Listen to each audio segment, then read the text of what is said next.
अब जो हितों का टकराव है, द कॉन्फ्लिक्ट ऑफ इंटरेस्ट, उस पर आ जाते हैं। आप सब जानते हैं लेकिन मैं फिर भी दोहराऊंगा। निखिल गडकरी ये सुपुत्र हैं नितिन गडकरी जी के।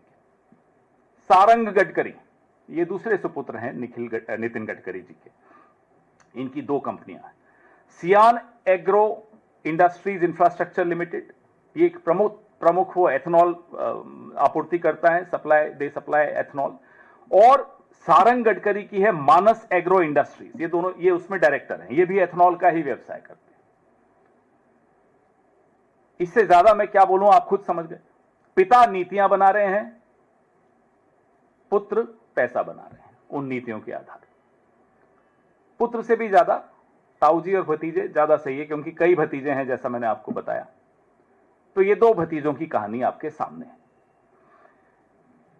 जो सियान एग्रो है निखिल गडकरी का, 18 करोड़ था इनका राजस्व रेवेन्यू जून 2024 में।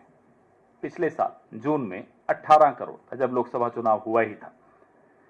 अब जून 2025 में आ जाइए, एक साल में 523 करोड़ हो गया। From 18 crores to 523 crores is the revenue of Sian Agro, which is owned by Nikhil Gadkari. ये तीसरा आंकड़ा मैंने आपको दिया जो हैरान कर देता है। इनके शेयर्स की कीमत इन जनवरी 2025 ₹37.45 थी, अब 638 रुपए, from ₹37.45 to 638 rupees. It's a hike of 2184%. 2184% इनके शेयर्स की कीमत बढ़ी है। अब आइए अगले आंकड़ों पर।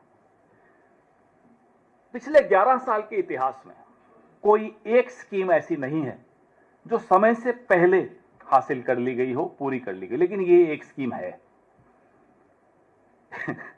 आप हंस रहे हैं।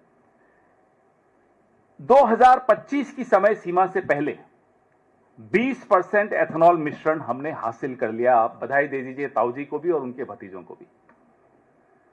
ये भतीजों की कृपा है कि ये एक नीति, अब हम तो मोदी जी से एक ही गुजारिश करेंगे, साहब आपकी तमाम नीतियां जो हैं अपने कुछ कुछ भतीजों को उसमें डाल दो। कम से कम देश को वो नीतियां मिल जाएंगी कि हां हो गया। वो अलग बात है कि लाभ नहीं मिलेगा देश को, पेट्रोल आज भी उतने ही रुपए में जाएगा।